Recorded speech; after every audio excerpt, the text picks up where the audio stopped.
Hello বন্ধুরা, তো কেমন আছো তোমরা সবাই? তো আজকে ফাইনালি আমি স্টার্ট করলাম আমার বিয়ের শপিং। তো প্রথমে রিসেপশনের কেনাকাটা দিয়ে শুরু করলাম। আমি তমজিৎ আর আমার হবু শাশুড়ি মা সকাল সকাল তিনজনে রেডি হয়ে একসাথে বেরিয়ে পড়েছিলাম। তো আমরা দুজন একসাথে থাকলে তো আমাদের খুনসুটি চলতেই থাকে। তো প্রথমে গিয়েছিলাম দক্ষিণেশ্বর, তারপরে ওখান থেকে মেট্রো করে গিয়েছিলাম শ্যামবাজার।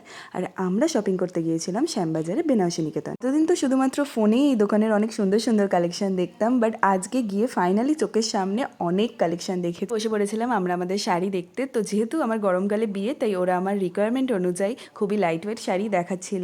এত সুন্দর সুন্দর শাড়ি দেখার পর এর মধ্যে থেকে মাত্র দুটো শাড়ি আমরা শর্ট লিস্টেড করেছিলাম, এবং তারপরে আমি ট্রাই করে দেখছিলাম যে কোন শাড়িটাতে আমাকে ভালো লাগছে। আমি তো আমার পছন্দের মতো শাড়িটা নিয়ে নিয়েছি, তবে তোমরা এবার গেস করে বলো তো আমি কোন শাড়িটা নিয়েছি আর কোন শাড়িটাতে আমাকে বেশি মানাচ্ছিল। পরে আমরা দেখছিলাম কাকিমার জন্য শাড়ি। তো কাকিমার শাড়ি নেওয়া কমপ্লিট করে আমরা গিয়েছিলাম তমজিতের বিয়ের ধুতি আর পাঞ্জাবি নিতে, তো যেটা পরেও বিয়ে করতে আসবে। তো অনেকগুলো দেখার পরে ফাইনালি একটা পছন্দ করে নিয়ে নিলাম। পরে বিলিং কমপ্লিট করে ওখান থেকে বেরিয়ে এলাম। তারপরে ওখান থেকে বেরিয়ে বাড়ির গপুদের জন্য কয়েকটা জামা কাপড় নিয়ে নিই। পরে পেয়ে গেছিল আমাদের প্রচন্ড জোরে খিদে। তো সামনেই যেহেতু আমিনিয়া ছিল, তো আমরা ওখানেই গিয়েছিলাম। ওখানে গিয়ে আমরা খাবার অর্ডার দিয়ে বসে বসে একটু ঢং করছিলাম আর কয়েকটা ফটো তুলে নিলাম। তারপরে ফাইনালি চলে এলো বিরিয়ানি। তো আমরা চটপট পেট পুজোটা সেরে নিলাম। তারপর ওখান থেকে বেরিয়ে হাঁটতে হাঁটতে গেলাম একটা চশমার দোকানে। ওখানে গিয়ে ওর জন্য কিছু চশমা দেখছিল আর পরে পরে আমাকে দেখাচ্ছিল যে কোনটাতে ওকে বেশি ভালো লাগছে।